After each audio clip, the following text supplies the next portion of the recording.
Alô, amigo pecuarista, amiga pecuarista, seja muito bem-vindo a mais uma edição do programa Confinamento com Lucro. Na verdade, hoje nós vamos fazer uma visita virtual para quem está dentro do programa Confinamento do Zero ao Lucro. Então, para quem está acompanhando com a gente, eu vou começar a conversar aqui com o Guilherme. Ele vai contar um pouco da história dele primeiro para a gente e uma conversa bem bacana sobre o planejamento de um confinamento. Vamos lá, então. Bom dia. Bom dia, Guilherme. Guilherme, conta um pouco para a gente da tua história, né, na agricultura, do teu interesse, enfim, como é que começou tudo isso? Marcelo, na verdade, minha família, assim, minha mãe, meu padrasto, eles já estão aí na agricultura há mais de 30 anos, eu acredito aí, pelo menos.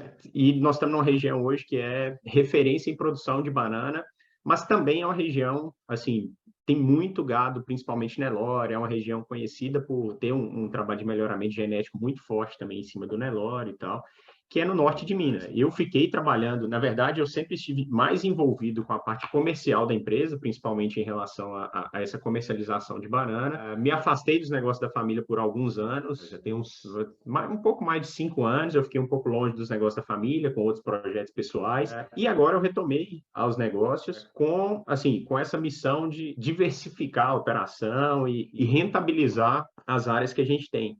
A gente passou em 2014, mais ou menos, a gente começou a ter um problema sério na região. O norte de Minas é uma região considerada semiárida, né? Ali o Vale de Jequitinhonha é bem seco, chove pouco ao longo do ano. E a fruticultura, ela depende totalmente de irrigação. Então, a gente trabalha com fruticultura irrigada. E de 2014 para cá, na verdade, agora deu uma melhorada, mas de 2014 até 2019, mais ou menos, a gente teve momentos críticos em relação à disponibilidade de água mesmo. Nós, para você ter ideia, a gente chegou a ter mais de 300 hectares de banana lá, e nós reduzimos isso para menos de 150 num dado momento.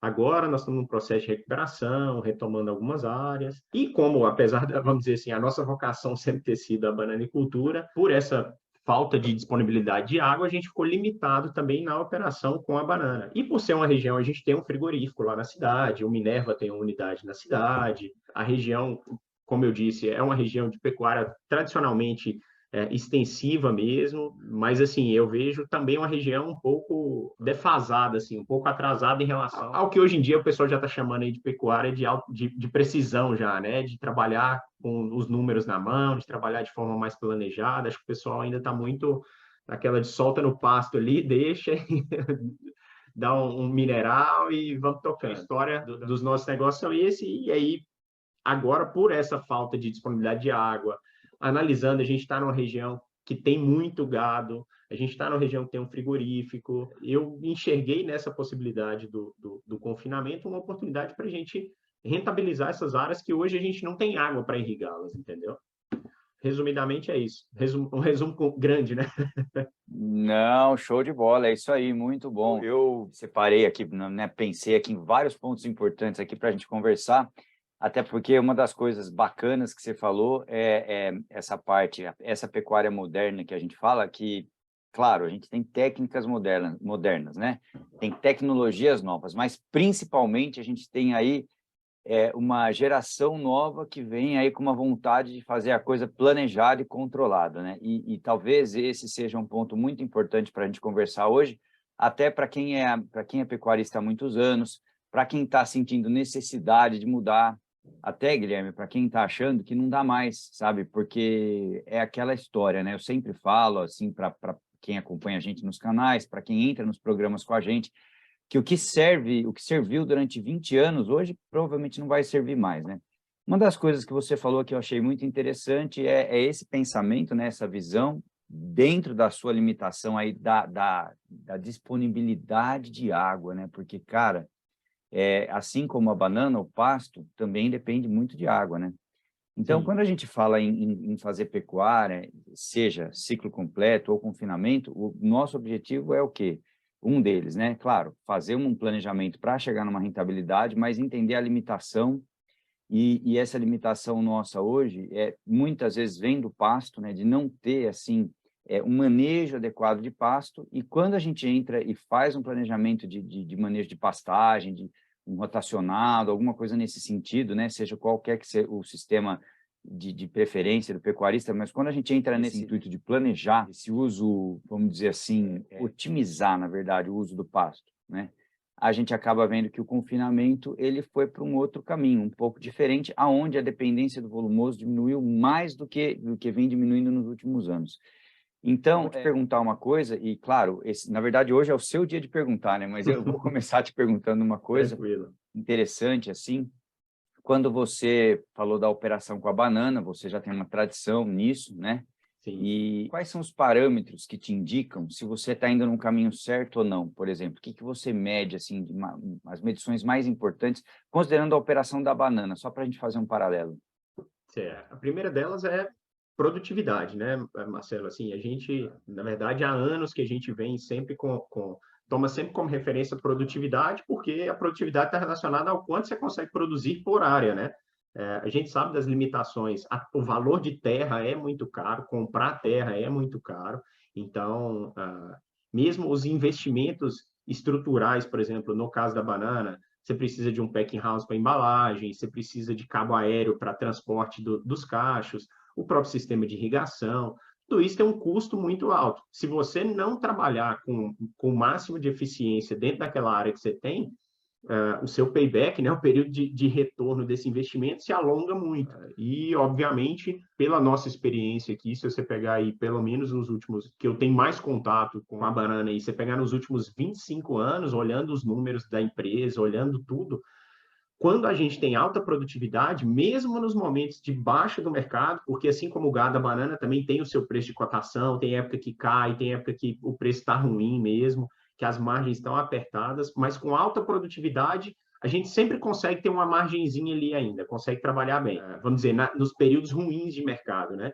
E aí, se você está bem estruturado, está com alta produtividade, você consegue manter esse padrão de qualidade, e quando você pega um período de alta, do ciclo de mercado aí você pega vamos dizer, uma pernada boa aí, de bom faturamento, de boa lucratividade, pega bons anos aí. Então, o primeiro é produtividade por área mesmo, sabe? Esse é um fator que a gente considera muito. Outro que está relacionado à produtividade é a qualidade da fruta, porque na banana a gente tem uma classificação de primeira e de segunda, banana de primeira qualidade e de segunda qualidade. Num paralelo com o boi aí, eu acho que seriam até essas bonificações que a gente tem pela qualidade do gado, pela precocidade, essas coisas, né? Mas a gente avalia também esse percentual, ele está diretamente correlacionado à produtividade. Na verdade, quanto maior a qualidade do que você produz, maior a produtividade também. Se você produz mais primeira, você tende a produzir por tonelagem por hectare, que a gente considera, né? Tantos quilos por hectare ano, você também tem aí uma boa análise em relação aos números. Assim, lucro e os custos que a gente tenta manter sempre sob controle aí na palma da mão, até para analisar novos investimentos, expansão, acompanhar esses ciclos de mercado para buscar expandir ou não, mas é por aí. O principal acho que é a produtividade mesmo. Muito legal. Bom, você falou uma coisa que eu vou aproveitar para fazer um gancho, né? E talvez alguém que está aqui com a gente hoje assistindo, né, está aí pensando que o momento do boi está muito difícil e que realmente, né, dá aquele desânimo se você acaba olhando só para o que está acontecendo, né, no momento da arroba, vamos dizer assim. Você acaba pensando assim, mas não dá mais, né? E o que você falou em relação aos momentos aonde o preço cai mesmo, né? A margem vai ficar apertada, não vai ter jeito, e você, dentro da sua atividade, você já vem planejando, você falou uma coisa importante, você tem os custos na mão, um controle de custos, você deve ter um planejamento de fluxo de caixa, você deve ter exatamente assim um planejamento financeiro do que vai acontecer naquele ano, no ano seguinte, nos próximos 5 anos, enfim. E aí, nos momentos que a margem fica mais apertada, claro, a rentabilidade vai diminuir um pouco, mas se a eficiência acontece, você ainda consegue chegar no lucro mesmo em um momento de margem apertada. E aí, a gente vai para os dois extremos, né, que é a compra do animal e a venda do animal. E você falou que a tua região é uma região que tem uma genética boa, isso é uma coisa importante. Então, por exemplo, hoje nós estamos vivendo um momento no ciclo pecuário que propicia, que nos leva a querer comprar animais, a encher a fazenda, vamos dizer assim. Quem veio preparando pasto, quem estuda ciclo pecuário, por exemplo, desde o ano passado, da metade do ano passado, já está planejando aliviar um pouco o pasto para encher a fazenda agora, porque é um momento realmente que é mais propício para a compra de animais, né? Pensando que, além do ganho da operação em si, né, da eficiência, da produtividade, de acordo com a eficiência, com o sistema que adota, além do ganho operacional, vamos dizer assim, vai ter um ganho financeiro também, né, nesse momento. Então, é claro que a gente começa a estudar o mercado e ver tudo isso. E a outra ponta é a venda desse animal lá no frigorífico, lá na frente, né, onde vai acontecer lá, vamos dizer assim, aonde você vai vender esse animal, né? Se você já citou o exemplo de um frigorífico que tem por aí, dependendo do tamanho da operação que você estiver planejando, tem outras opções, ou então você pode ter 2 tipos de animais aí dentro, né, diferentes. Por exemplo, quem gosta de engordar fêmea, né? Quem gosta de engordar fêmea, porque tem uma forma de vender essa fêmea para um programa de carne de qualidade, com maior percentual de gordura de marmoreio. Então, é um mercado completamente diferente de quem busca eficiência de produção e vende macho e vai um pouco mais no volume, entregando aí num frigorífico grande como esse que você citou aí, né?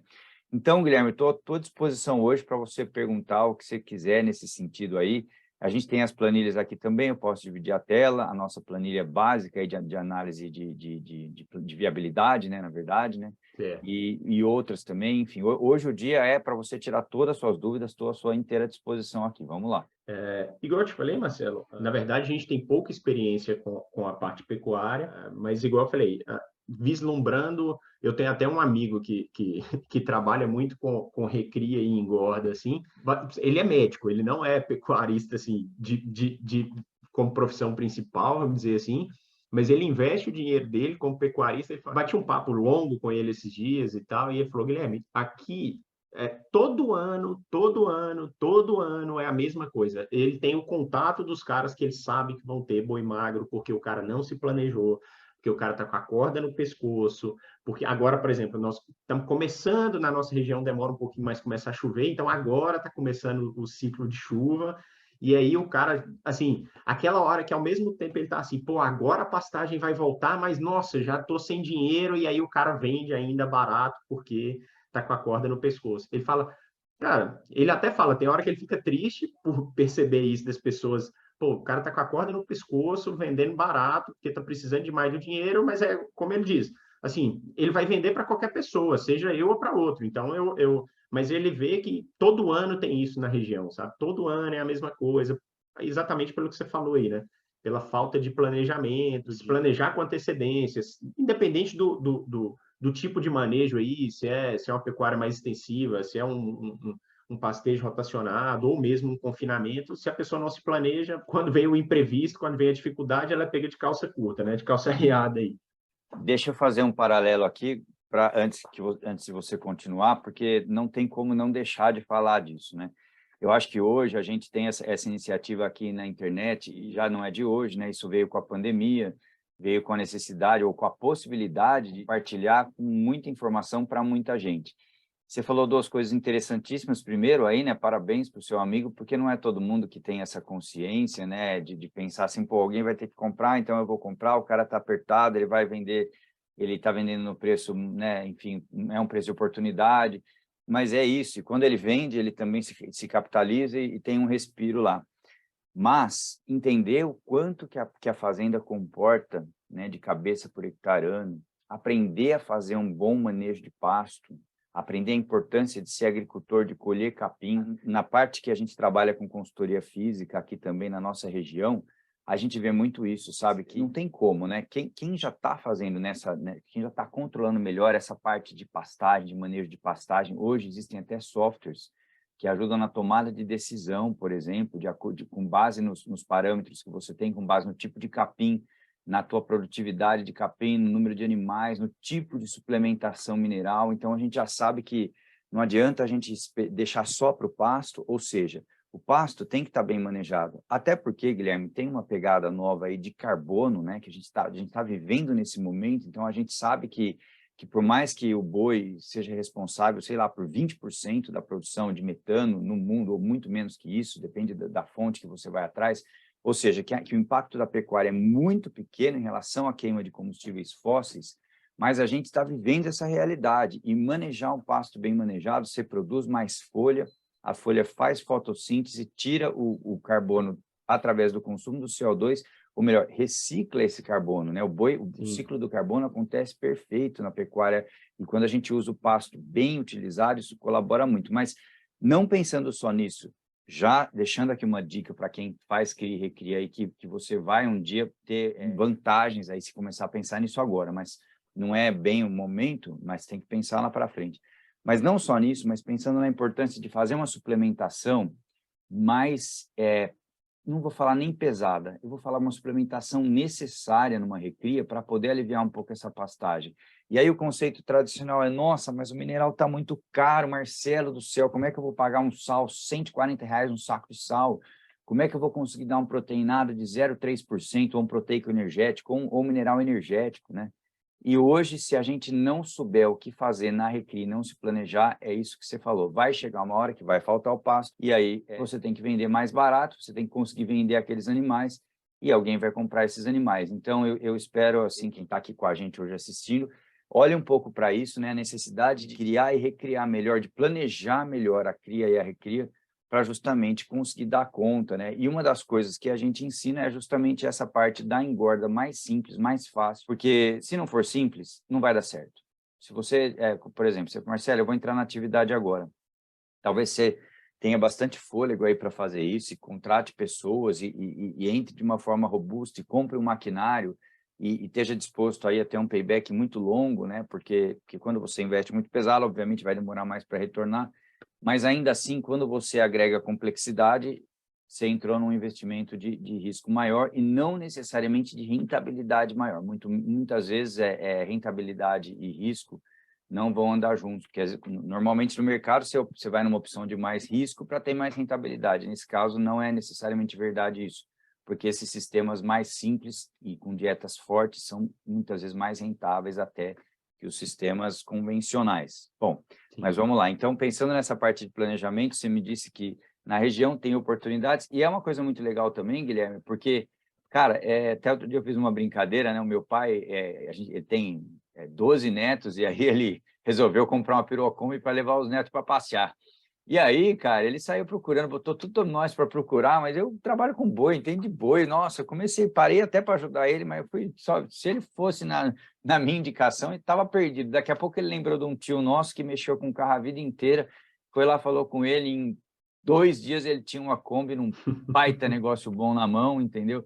E você falou assim, eu tenho um amigo aqui que ele já conversa, ele já sabe quem tem e quem não tem. Então, entender o mercado, conhecer os fornecedores, vamos dizer assim, vamos encarar como fornecedor isso, porque né? É o primeiro passo para você ter uma receita boa aí, ou seja, você vai comprar num preço justo, comprar certo. Tem muita gente que paga mais caro por um animal que às vezes é até bonito de ver, mas ele só pagou caro, não sabe o que ele vai fazer com o boi lá na frente. Sim. E aí, por mais que o animal ganhe bem peso, e seja lindo, maravilhoso, e esteja gordo e bem acabado, na hora dele vender o que ele vai pegar na arroba desse animal que ele pagou caro, vai levar ele para o prejuízo. Então, essa é a primeira parte do sucesso, com certeza. Entrando um pouquinho mais especificamente no nosso planejamento aqui, o que acontece, Marcelo? Eu ainda estou um pouco... É difícil você achar um pouco de informação sobre isso, mas o que acontece? A gente tem uma área, até para um confinamento, uma área bem grande assim, disponível hoje. Mas, assim, a ideia assim, não é ter uma operação... Como eu disse para você anteriormente, a ideia de confinar é otimizar realmente a receita da fazenda, rentabilizar, porque assim, é um problema bom, vamos dizer assim, a empresa está capitalizada, só que nós não temos água para investir em mais banana. Então, além disso, é interessante pensar nessa diversificação, né? Então, assim, a ideia é rentabilizar esse capital que está parado, que a gente não tem onde investir na banana, não é do nosso interesse comprar terras longe, porque você dificulta essa parte administrativa. A gente já tem um escritório aqui, a gente já tem 3 propriedades aqui na mesma região, assim, com diferença de 10 quilômetros uma da outra. Então, o operacional é muito mais simples. Então, eu acho que é mais inteligente para a gente tentar rentabilizar mais essas áreas. Mas, ao mesmo tempo, assim, tem uma estrutura mínima viável, né? Assim, para a gente colocar isso em operação. Eu até anotei algumas coisas assim. A gente precisa de balança, um tronco com balança, brete ali. Pensando, talvez inicialmente não seja necessário, mas no médio prazo a gente precisa de um trator, de um tratador aí, um misturador para a gente distribuir essa ração. até um galpão para a gente. A gente tem um espaço hoje que daria para a gente armazenar o milho, o núcleo, essas coisas, mas, obviamente, conforme a operação cresce, essa demanda é interessante você se planejar com maior antecedência, procurar os períodos em que é mais barato você comprar os grãos, principalmente, né, que oscila bem no mercado aí, não deixar para ficar comprando de última hora. Mas, assim, eu ainda estou um pouco sem saber o que seria assim, uma capacidade estática mínima viável para a gente pensar aí nesse investimento, sabe? Como eu disse, tem principalmente maquinário, estrutura física, essas coisas. Obviamente, você comprar um trator para confinar 50 animais não é viável. Mas, assim, mas o que seria viável nesse sentido? Assim, qual é a sua experiência com isso? 300 animais, 400 animais, o que começa a viabilizar esses investimentos imobilizados aí, né, em bens móveis e imóveis aí. Vamos lá. Quando você fala em diversificar, em fazer esse investimento dessa forma, eu já imaginei um modelo de confinamento na minha cabeça, assim, porque é claro que, assim, dentro do que a gente faz, dentro das pessoas que estão com a gente no programa, tem diferentes realidades. Então, Guilherme, tem gente que trabalha, por exemplo, com 30, 50 animais, entendeu? Num sítio pequeno, num módulo pequeno, e inclusive vende para açougues, para supermercados, com frigoríficos, com abatedouros municipais, muitas vezes, entendeu? Ou seja, são opções pequenas que são viáveis, mesmo comprando milho, vamos dizer assim, não no melhor preço possível ou disponível, né? Mesmo não usando as janelas de compra de matéria-prima, não tendo capacidade de estocagem, enfim, consegue viabilidade. Agora, o teu caso, eu identifico alguns pontos interessantes. Por exemplo, você já tem uma atividade, você já tem um agronegócio, onde você já tem um controle, tem uma gestão, já sabe da importância da gestão, do planejamento, então você vai entrar para ter um porte mínimo, vamos dizer assim, de um negócio para te botar uma receita. E é claro que aí a gente tem que ter uma ideia, e eu vou te convidar a pensar nisso, talvez a gente não converse isso hoje, a gente vai ter um ano aí de programa para conversar bastante coisa, mas eu vou te convidar a pensar o seguinte: quanto você quer de faturamento por ano? Porque esse número vai ser o nosso drive, entendeu? Falar, Marcelo, no primeiro ano eu quero aprender, mas eu quero aprender, vamos dizer assim, um volume médio, eu quero brincar um pouco, eu quero tanto de faturamento no final do ano. Aí a gente vai voltar para trás e fazer o estudo. Mas eu vou te dar, inclusive, você vai ter um módulo dentro do programa que chama-se justamente estrutura mínima, mas eu vou te falar algumas coisas já importantes. Por exemplo, um bom curral, um bom tronco, uma balança, importante. Tem que ter, porque assim, a balança é o ponto que a gente vê o que a gente está fazendo, né?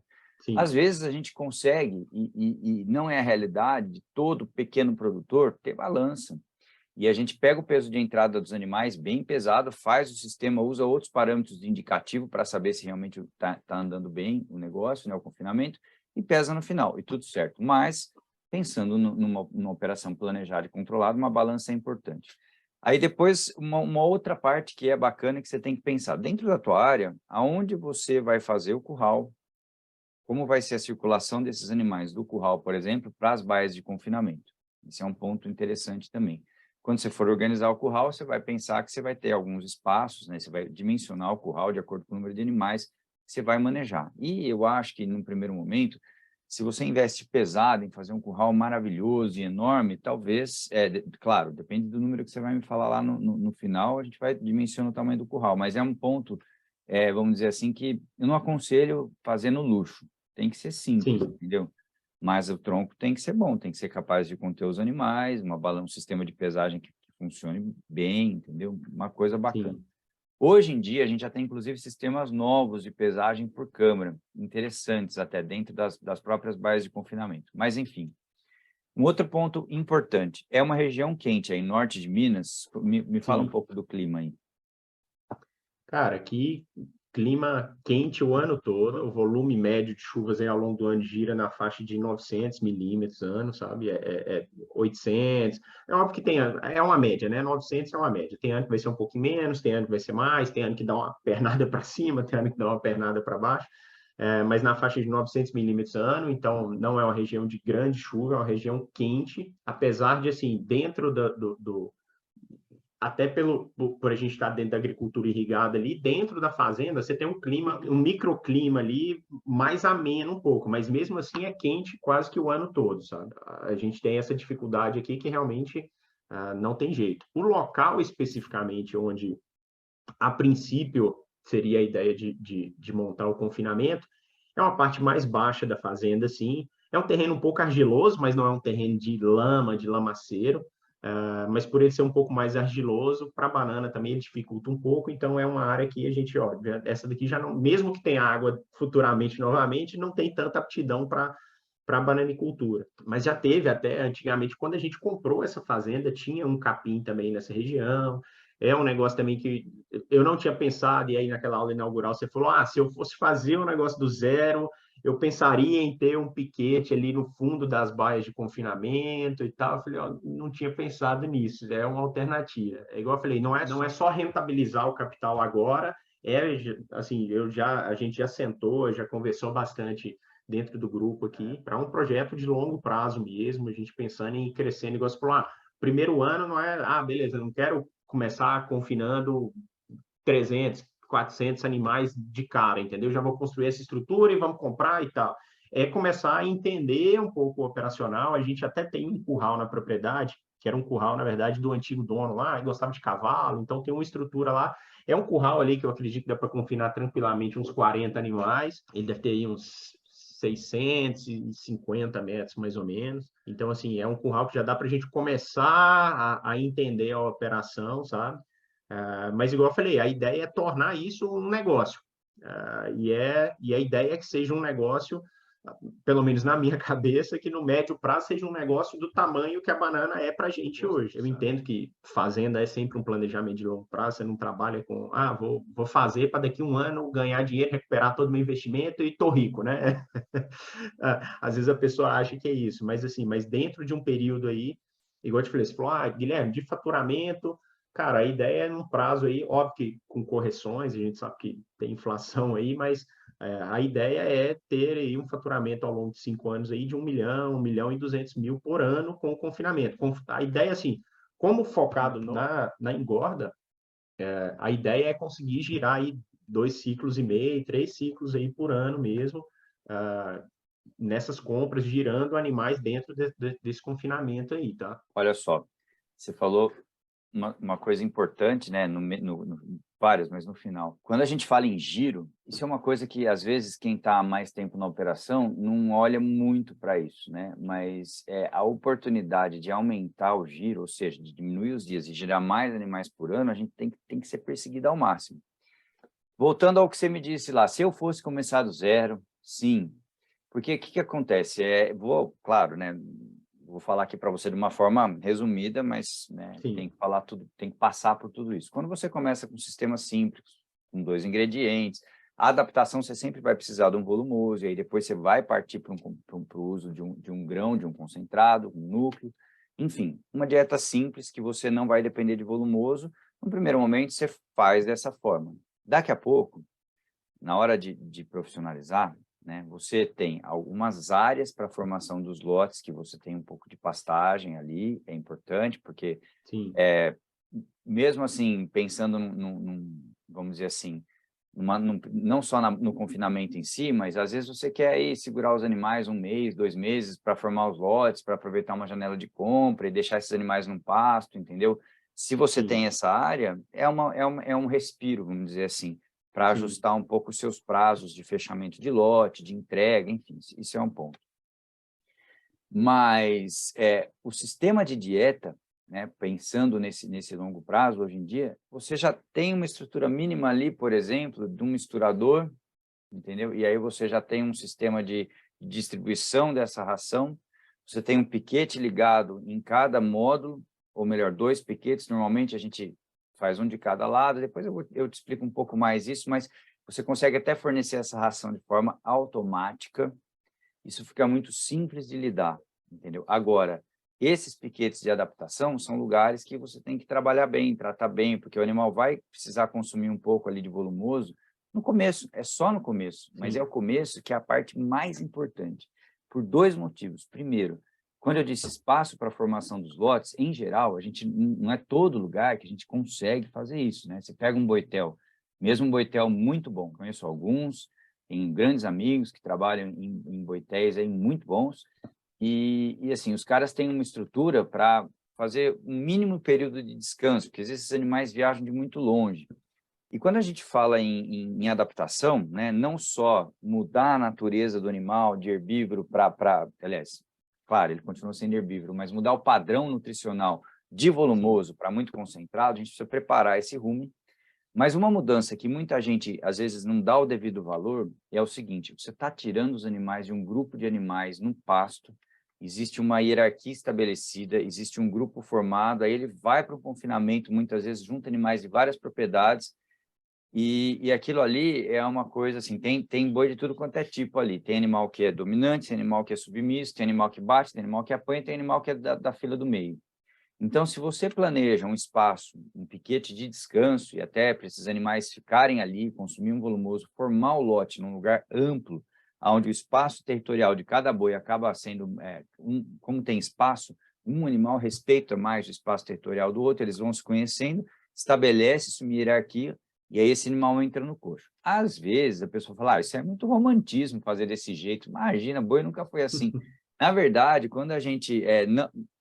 vamos voltar, né? Às vezes não dá para fazer mesmo, não tem espaço. Não é por causa disso que nós vamos deixar de tentar ajudar da melhor forma possível. Mas quando eu vou planejar isso, ter uma área para formar o lote, para esse lote entrar calmo, tranquilo na baía de confinamento, sem muita disputa, num curral bem feito, com espaço de coxo interessante. Quando eu falo em espaço de coxo, é uma parte importante do planejamento também, não só a linha de coxo, mas o espaço do curral. Hoje, existem algumas pesquisas, tem um confinamento que a gente acompanha perto de Bauru, e com baias bem pequenas, com bem poucos animais, mostrando resultado muito superior à baia grande, né? E aí a gente só tem que olhar quanto isso vai custar e para quem a gente vai vender essa carne, para ver se esse sistema cabe também numa realidade diferente. Mas nesse sentido, você considera, só te interromper um pouquinho, o que você considera baia pequena nesse caso aí? Por exemplo, nesse lugar são 12 animais numa baia. Ah, E aí, quando a gente fala em metros quadrados por animal, quando você tem só 12 animais, eles não precisam de muito espaço, porque eles estão, pouco, vamos dizer assim, eles se conhecem muito mais, se respeitam muito mais, sim. comem com muito mais tranquilidade, entendeu? Tem uma área coberta, e isso é um próximo passo que eu ia te dizer. Região quente, hoje em dia, planejar confinamento, planejamento de sombra, né? Da forma mais econômica, ou melhor, com o melhor custo-benefício possível, se você vai fazer uma operação de longo prazo, você já vai montar de um jeito que o animal,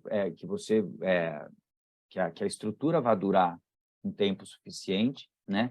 Para pagar o investimento, para gerar muitos animais. Então, só alguns exemplos, né?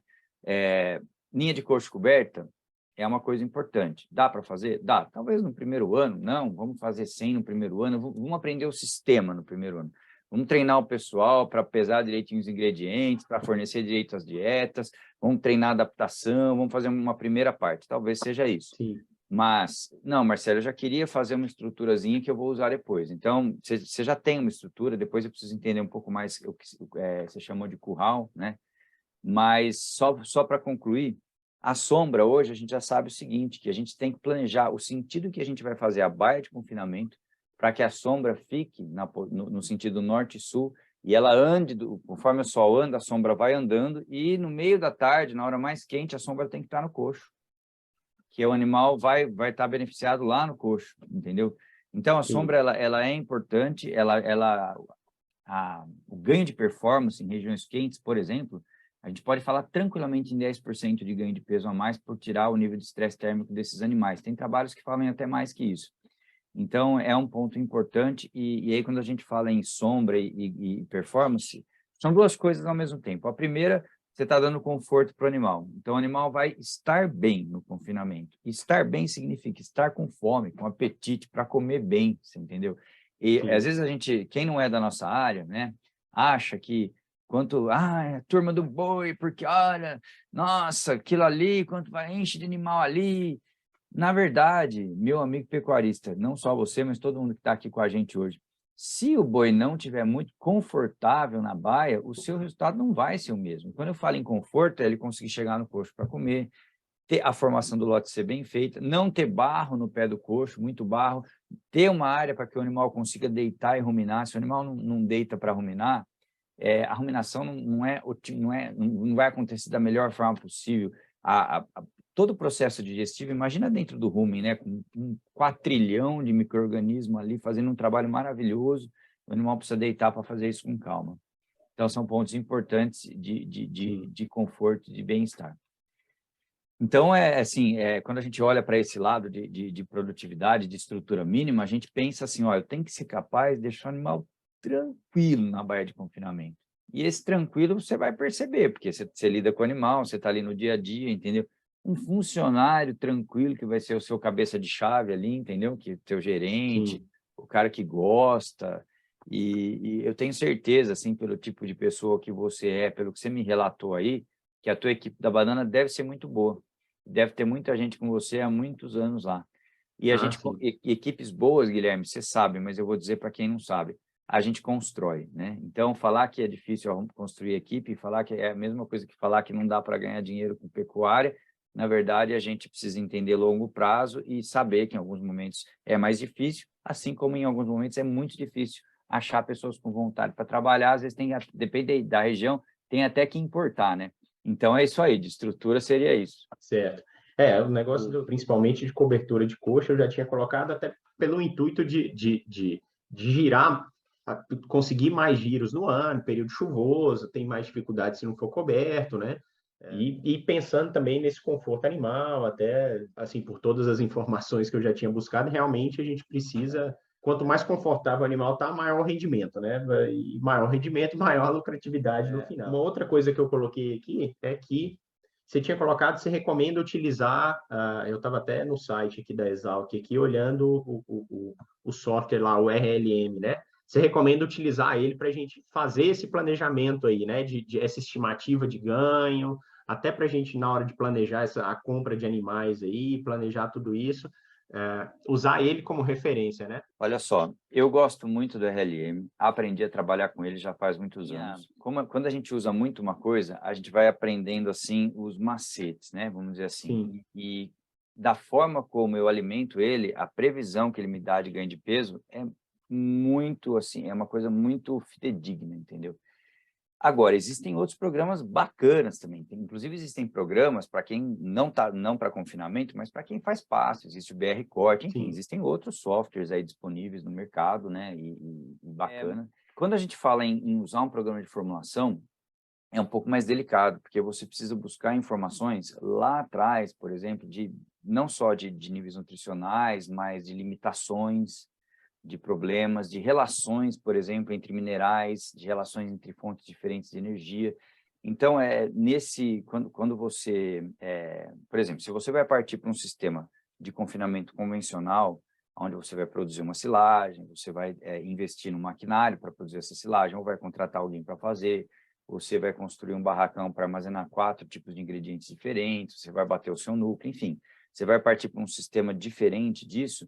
Normalmente, você vai ter que ter uma pessoa para fazer isso para você, não só o software. Eu não recomendo, assim, você, por mais que você seja interessado, estude, talvez você teria que fazer, assim, estudar muitos anos e talvez o seu tempo seja melhor investido numa outra área, que é o gerenciamento e tudo mais.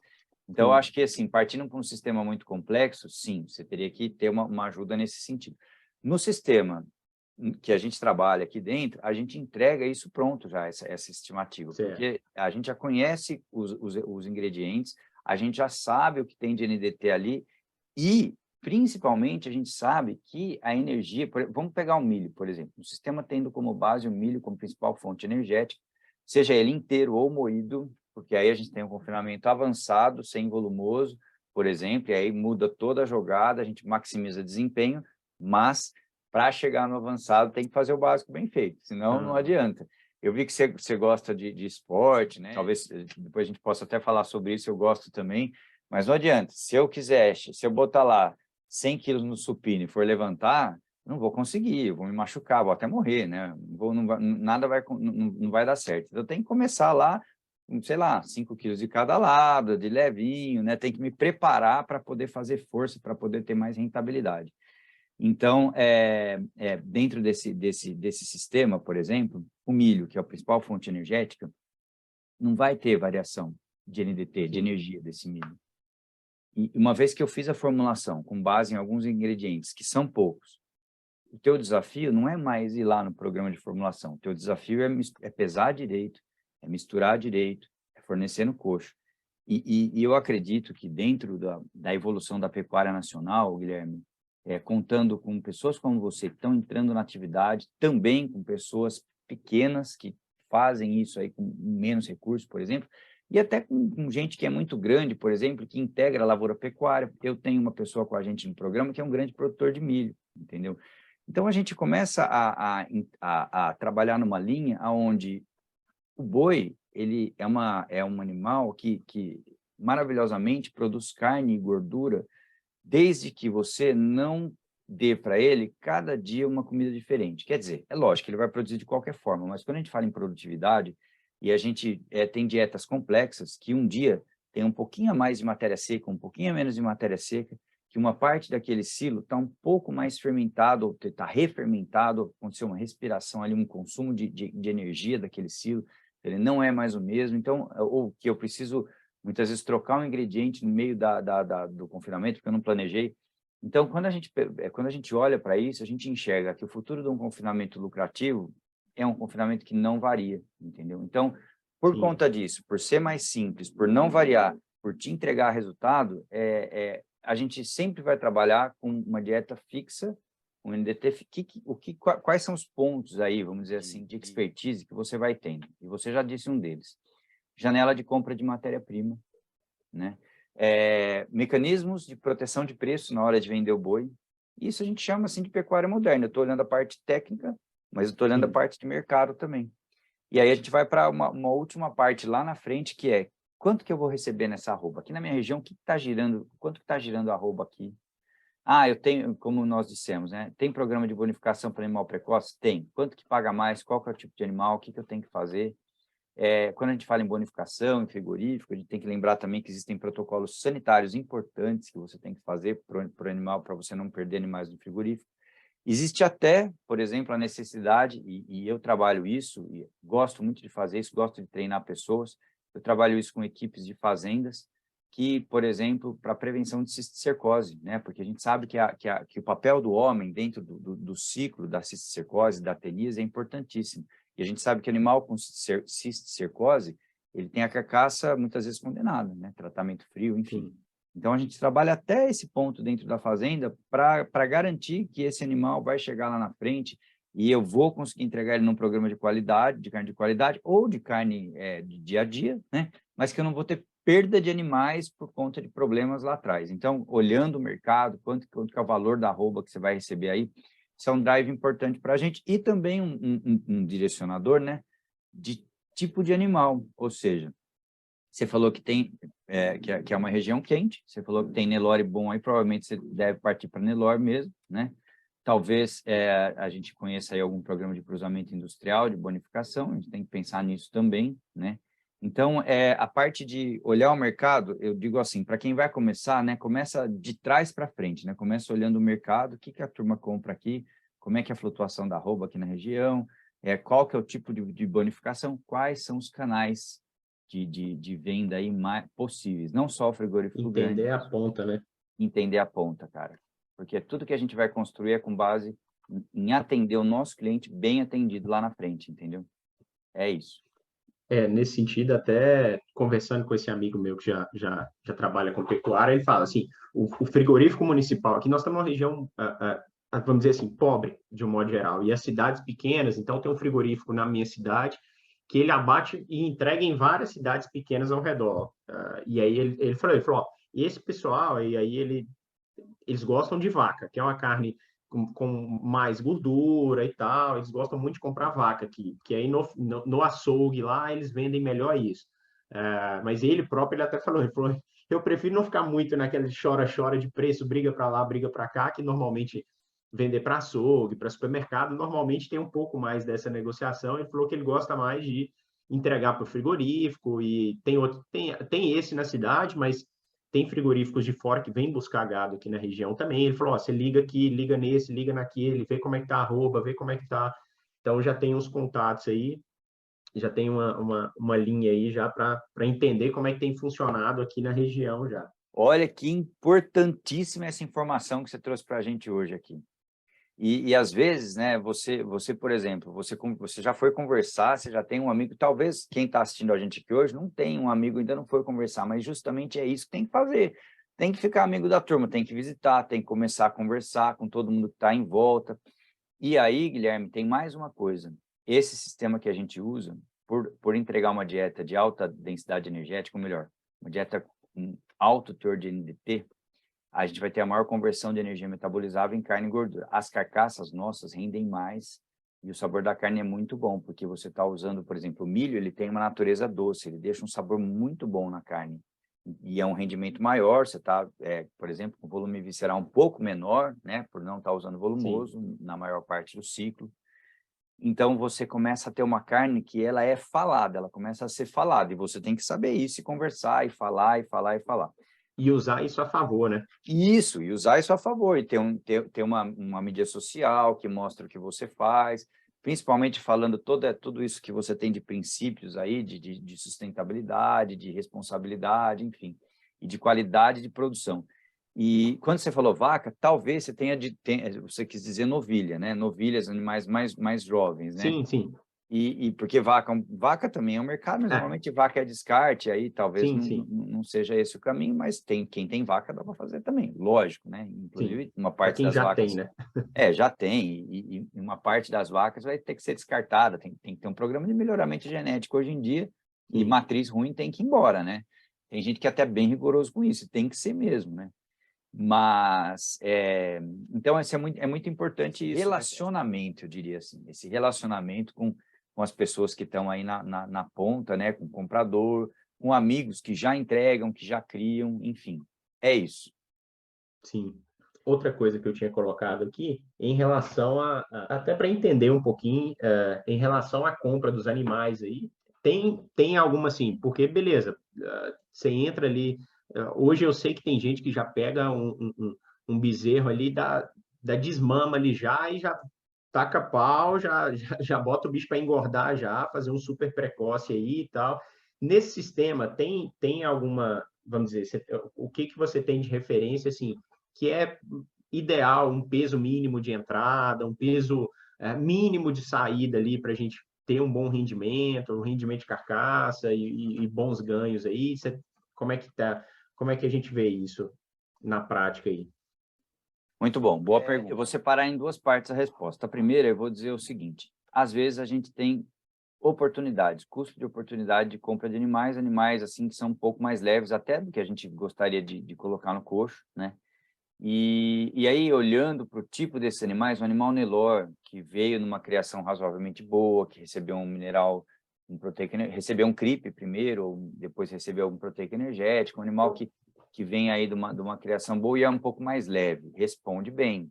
É claro que quando a gente pega um animal que é um pouco mais jovem, a gente costuma mudar um pouco a relação proteína-energia, trabalhar com uma proteína um pouco mais alta na dieta, mas responde bem.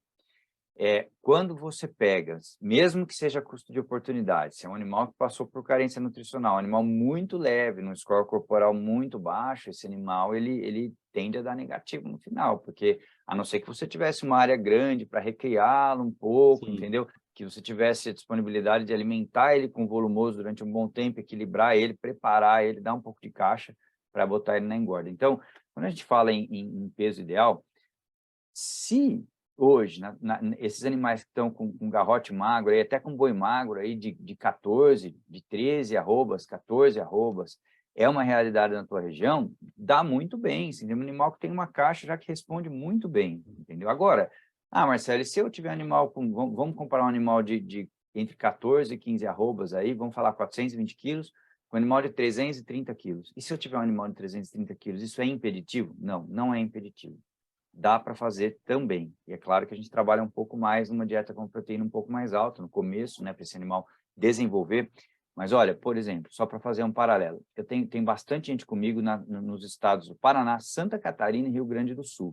E a realidade desses estados é outro clima e outro tipo de animal. São animais menores, animais com cruza Angus, cruza Devon, cruza Hereford, animais com sangue europeu, que entra no confinamento tranquilamente ali com 230 quilos e abate ali na frente. Claro, não leva esse animal até 21 arrobas, né? 20 arroba e meia, por exemplo, como levaria um Nelore desse, né? Esse animal acaba batendo um pouco mais leve, 19 arrobas, por exemplo, até um pouco menos, dependendo, porque é um animal pequeno, precoce, com uma carne de qualidade e que os clientes que eles vendem compram e pagam muito bem esse tipo de animal, entendeu? Sim. Então, acaba até nesses exemplos que eu citei aí, dessa turma que está comigo, não tem ninguém vendendo para cooperativa de carne. Aliás, tem um, mas esse que vende para a cooperativa é um produtor um pouco maior, que faz só meio sangue Angus mesmo, e enfim. Mas esses que eu disse anteriormente, eles não vendem para a cooperativa de carne, mas vendem para o mercado, vendem para frigorífico que paga bonificação pela precocidade, pela raça, pela precocidade, basicamente, e pelo acabamento, basicamente, né? Porque, desculpa, pela raça, pela precocidade, pelo acabamento, basicamente, porque esses animais, eles vão chegar ali, é uma qualidade de carne que o cara sabe que no gancho rende bem, enfim. Então, e não só no gancho, mas um rendimento de desossa bom desses animais, uma dieta de alta densidade energética, uma carne que realmente mostra a qualidade dela, entendeu? Então, isso acontece também numa outra realidade. Quando a gente vai fazer essa análise, Guilherme, a gente olha o que tem na região, primeiro, porque a gente tem que adequar a realidade do que tem aí, ver quanto custa, e aí joga lá na planilha. Talvez eu poderia até dar uma compartilhada aqui na planilha, não sei se você já baixou ela lá na nossa plataforma. Baixei. Então, é aquela planilha lá. Então, aqui é uma análise simples de viabilidade, onde a gente coloca o custo dos ingredientes, por exemplo, do milho, do núcleo, do aditivo adsorvente, os percentuais de inclusão, o percentual de consumo, e aqui a gente vem na parte que nos interessa, né? Ou seja, uma dieta que teve... Quando você faz a análise de viabilidade, por mais que o animal tenha potencial de ter um bom ganho de peso, como 1,7 kg, em geral, a gente muda esse ganho de peso aqui para baixo. Por quê? Eu tenho que ter uma folgazinha, né? É uma planilha de análise de viabilidade. Então, eu jogo um pouco para baixo para me dar uma folga lá no final, né? Sim. E aqui, por exemplo, a gente simula um animal de um pouquinho menos de 13 arrobas, né? E saindo aqui com um pouquinho mais de 20 arrobas, um animal Nelore, que nesse sistema é normal ter um rendimento de carcaça de 55,5, e é claro que quando eu falo isso, você tem que dar uma perguntada no histórico aí de quanto que tem dado de rendimento nos frigoríficos aí para você escolher o teu cliente lá. Falando de Nelore, falando de boi magro, que entrou aqui com quase 13 arrobas aí, né? Saindo aí com um pouquinho mais de 20 arrobas. E aí, quanto você paga esse animal hoje? Isso aqui muda toda a brincadeira, né? Porque, por exemplo, hoje talvez você fale, Marcelo, tá barato o boi na minha região. Consigo pagar esse animal hoje aqui 3.700. 3.700. Aí, eu consigo, só que eu não vendo a 300. Eu vou vender ele aqui na minha região a, sei lá, R$290 arroba hoje. Vamos botar R$285 arroba. Tem um ágiozinho aí. E aí você vai ter a sua análise de rentabilidade aqui, né, de acordo com esse ganho de peso, de acordo com esse valor com esse peso de entrada, peso de saída, e vai te dar aqui 1,55 no período, R$306 por boi. Você repara que a gente teve um certo ágio aqui, né, do preço de compra para o preço de venda. Essa parte da negociação ela é importante, né? E aqui a gente fez uma simulação de 55,5, mas eu tenho que deixar registrado aqui, não só para você, mas quem está aqui com a gente, se você já faz esse sistema, se você já tem um frigorífico que você entrega e tem dado um rendimento bom, em geral, não só com você, mas para outros fornecedores desse frigorífico, a gente pode chegar até 56,7, mais que 56,5 de rendimento. É claro que se eu fizer isso aqui, botar só o cenário, o melhor cenário de todos, né, pode ser que isso não aconteça. Então, são detalhes importantes. Isso tudo muda de acordo com o preço do milho, de acordo com o preço do núcleo, enfim. Esse custo de R$16,88 por dia é um custo fornecendo essa mistura, fornecendo aqui 2,1% do peso vivo. Normalmente, Nelore come até um pouco menos, a gente muitas vezes trava no 2%, e aí a nossa folga aumenta um pouco mais aqui, chegando em quase R$400, aí, R$389. Qualquer melhorazinha que eu tiver aqui no ganho de peso ou no rendimento, isso melhora lá na frente. Então, Guilherme, quando a gente pega a realidade da região, né? Distribui, sabe o quanto a gente tem para investir. Pegou a realidade da região, fez o cálculo, a gente decide, toma a decisão certa. Antes de comprar o milho, antes de comprar os animais, a gente toma a decisão certa. E a gente muitas vezes bota uma meta, ó, eu quero pagar hoje, né, sei lá, quero pagar aqui no boi magro R$ 11 no máximo o quilo desse boi. Esse é o que eu quero pagar hoje. Ou, Marcelo, na minha região está girando a R$ 10,50. Tem lugar que tem gente falando em 8,50. Então, é um primeiro ponto, entendeu? E até um momento para você decidir essa janela de compra. Se você já tem... Aliás, me fala uma coisa, como é que é esse você falou, o pessoal gostava de cavalo, tem um curral lá, como é que é esse curral? Me fala um pouco mais. Na verdade, vamos dizer, tem uma parte coberta, onde tem umas baias assim, tá? Tem os coxos, e tem uma parte aberta que tem mais coxos, não a parte aberta. Ele, majoritariamente, assim, a maior parte é aberta realmente, e ele tem essa... Eu acho que aí um quarto desse espaço é coberto, sabe? Mas assim, era um curral maior, porque uma parte nós montamos uma usina solar, outra parte tem uma horta, outra parte virou banana e tal, então ficou só uma parte enxuta, assim, que ele usava para tratar esses animais dele mesmo e tal. Eu imagino que ali, provavelmente, a gente precisaria fazer uma adaptação para ter uma linha de coxo mais confortável para os animais, porque o coxo a área coberta onde estão os coxos é pequena e tem mais um coxo comprido, assim, de uns 3 metros, mais ou menos, na lateral que não é coberta. Então, assim, possivelmente a gente faria uma linha de coxo um pouco maior, tentaria cobrir ele todo para aproveitar, dependendo, assim, a ideia é começar agora a gente está fazendo alguns ajustes, até está com plantio de banana também, então a ideia é começar agora no início do ano já, mas aí até lá a gente faria alguns ajustes na estrutura para comportar aí, começar igual eu falei, uma carga, um caminhão, 2 caminhões ali, eu acho que já dá para a gente ir aprendendo, e é um tempo também para a gente treinar a equipe, selecionar, ver quem dentro da equipe a gente consegue ali começar a treinar, ensinar, tem mais... Eu já tenho uma pessoa em mente na equipe, que acho que como precisa fazer conta, precisa fazer...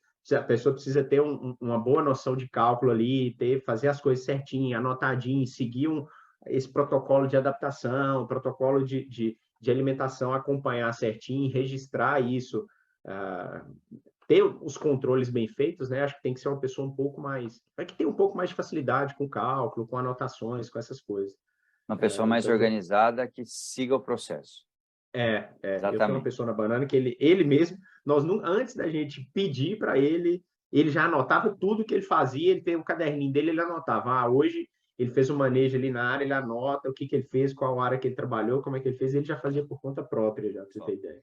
Antes de você fazer qualquer coisa, e eu sei que hoje a gente não conseguiu fazer a visita virtual lá na fazenda, mas assim que você for para lá, a gente conversa novamente, você me manda um pouco os vídeos de como é lá, a gente pode até fazer um bate-papo lá, mas talvez você consiga fazer esse primeiro sem mexer em nada, entendeu? Só para... Porque é claro que tendo uma linha de coxa é muito mais fácil, porque você distribui na linha, mas talvez você faça sem mexer em nada, só para... Comece rápido. Por que eu estou dizendo isso? Porque talvez janeiro é a melhor época para comprar, talvez seja até o começo de dezembro, aí, vamos dizer assim, daqui a um mês, entendeu? E aí a gente, para entregar esses animais no final de fevereiro, dependendo do peso do animal que você comprar, mas dá uma olhada boa. Não vou dizer que janeiro é tarde, mas a gente imagina que em junho, maio e junho, por exemplo, a gente talvez tenha uma barriga aí na curva de preço do boi, enfim, né? Sim. Então, só para você ter isso em mente. Tá. É isso aí, muito bom.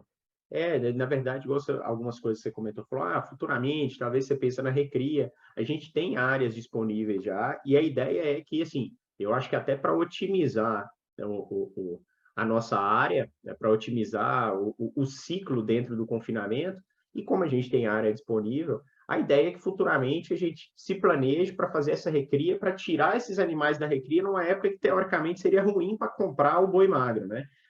Que não seria tão fácil, tão interessante, a gente não teria tantas oportunidades para comprar esse boi magro, e deixa para comprar animais de reposição nessa época que a gente sabe que... Mas, obviamente, isso é uma ideia já de médio e longo prazo para a gente trabalhar. A ideia é começar agora com uma operação mais simples, mais enxuta possível, para ir aprendendo, ir fazendo os ajustes, até igual eu falei, não tem ninguém, um funcionário ainda treinado para fazer isso. Então tá, eu tenho um cara em mente, mas vai dar certo? Não sei ainda. Então já começar a testar, ver, não, adaptou, maravilha, vamos fazer um planejamento agora mais longo, vamos começar a investir um pouco mais. Não, não deu certo. Não, então vamos segurar um pouquinho, vamos ver outra pessoa e ir ajustando, né? Você tinha perguntado sobre rentabilidade, sobre alguma coisa, mas não sei se você quer falar agora ou depois a gente conversa sobre um pouco melhor sobre isso em mais detalhes, sobre a quantidade mínima lá que a gente tinha falado, baseado na rentabilidade que a gente almeja ao longo do tempo, assim. Óbvio que é uma construção, a gente pretende aí nos 4, 5 anos aí chegar num estágio bem desenvolvido da atividade dentro da nossa propriedade, mas você acredita, você tem algum número hoje, depois a gente conversa? Não, claro. Eu acho que assim, uma coisa importante que eu preciso deixar registrado.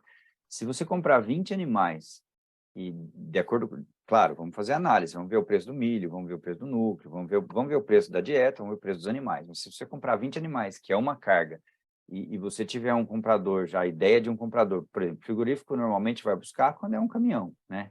Então, um caminhão Sim. frigorífico busca, um caminhão você consegue, inclusive, fazer um mecanismo de proteção de preço lá, porque é o mínimo, e um caminhão você consegue comprar direto de fábrica o núcleo já, porque também, enfim, algumas coisas que são importantes no sistema. Então, você vai ter rentabilidade em um caminhão. Agora, quando você falou no 1 milhão por ano, a gente faz essa conta depois, né?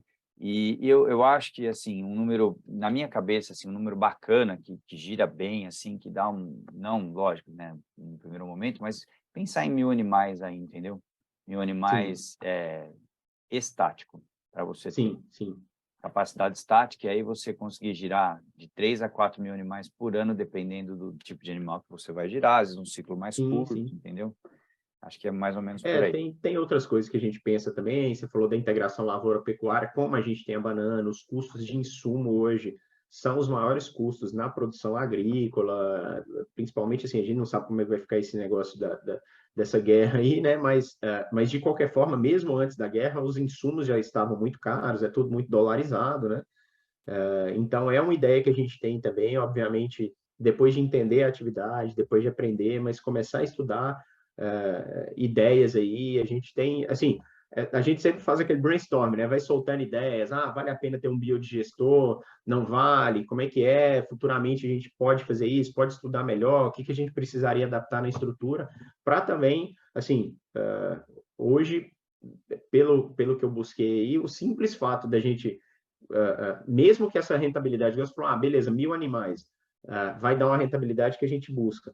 Mas qual que é a rentabilidade que a gente teria, por exemplo, com bioinsumos, com a possibilidade que seja, você tem um biodigestor, você pode gerar energia também com isso. Então, assim, futuramente tem outras coisas que você vai agregando e, como você disse, também entra numa pegada de sustentabilidade, mercados, abrem-se portas de outros mercados que estão interessados nessa integração, em ter animais com, eventualmente, até uma certificação aí, de produção sustentável, limpa aí e tal, futuramente é uma possibilidade também que a gente já conversou, mas não é a ideia inicial, né? Mas assim, mas são coisas que estão ali, tem uma sementinha ali também. É isso aí, com certeza. Cara, só o fato de você estar pensando nisso, assim, já é uma coisa muito importante e vai chegar lá com certeza. Agora, pensa comigo assim, você vai usar o resíduo e tem que usar o resíduo do confinamento. Lógico que tem, é riquíssimo Sim. isso, não pode perder de jeito nenhum. E na hora de construir, tem que pensar nisso, né? Como é que vai ser o Sim. fluxo, onde uma lagoa de decantação, um biodigestor, enfim. Com certeza você vai usar isso. Só um detalhe da Recria que você falou, acabei não respondendo. A Recria também é muito interessante porque você investe pouco e se você tem um pasto bom, você tem uma rentabilidade, assim, vamos dizer assim, você deixou de investir tanto no animal ali para comprar ele mais pesado, entendeu? E você botou peso nesse animal no pasto, mas recria não pode ser de qualquer jeito. Recria tem que ser bem Sim. feita, entendeu? Aliás, nada Sim. mais pode ser de qualquer jeito, né? Hoje em dia, a gente, Não tem jeito. na agricultura, a gente já tem essa experiência que, assim, se você não tem os custos na mão, se não sabe o que está acontecendo, se você não analisa bem seu fluxo de caixa, qual que é a necessidade de capital que você tem, aqui, voltando na conversa, na primeira conversa que a gente teve lá no início, né, da bananicultura, o que a gente vê aqui? Nos ciclos, a pessoa já não tem uma produtividade muito boa, por limitações operacionais, por outras coisas. Quando pega um ciclo de baixa, essa pessoa, ela, ao invés se ela não está capitalizada, ela corta ainda mais custo. No caso da banana, ela corta o quê? Insumo, reduz a irrigação, porque gasta água e energia. E aí, quando você pega, como todo ciclo, né? Então, quando você pega no período de alta, todo mundo quer, aqui na região, todo mundo quer plantar banana. Então, quando todo mundo planta banana, você vai pegar uma pernada baixa. Se você manteve o bananal, estava bem capitalizado e se planejou bem para esse período, na hora que o preço começar a retomar, você tem alta produtividade, qualidade, pega o preço alto. Se você não tem isso, se você abandonou o bananal ali, você vai continuar tomando prejuízo e aí a coisa desanda. Acho que na pecuária também, acho que é bem por aí, tem que ter os números na mão, estar capitalizado, não alavancar demais, né? Tomar cuidado com imprevistos de mercado aí, está bem preparado para isso, e é isso aí. Cara, e vou te dizer mais uma coisa, show de bola. Primeiro, parabéns aí por você ter essa visão, esse pensamento, né? Eu acho que é exatamente o empreendedor moderno, né? A gente tem negócios no campo hoje, né? A gente tem quem está no campo é um empresário, né? Um empresário do campo. E o boi, o preço da arroba do boi, ele é movido pelo ciclo pecuário. Talvez a banana não tenha um ciclo, talvez tenha, não sei, né? Mas o boi tem um ciclo que é justamente comandado pela vaca, por incrível que pareça. Quem manda no boi é a vaca, né? Então, a gente entender o ciclo pecuário é a base para engorda, talvez assim seja um pouco menos importante, mas importantíssimo também para todas as fases, mas para quem faz cria e recria, nossa senhora. Entender esse ciclo, entender as janelas de compra e venda. E, ó, vou te dizer mais, tem gente que hoje em dia tem uma fazenda física e duas na bolsa do mesmo tamanho. E vou te dizer que é um jogo bem interessante, é outra conversa, não é a nossa hoje, mas para quem está aqui com a gente, vale a pena saber que existe isso sim, está por aí. Guilherme, muito bom, então, espero que você tenha gostado, eu adorei esse bate-papo nosso aqui, foi muito bacana. Bom demais. Gostei de te conhecer um pouco mais também, de ver né, que você tem essa visão muito legal aí do negócio, dessa integração, parabéns.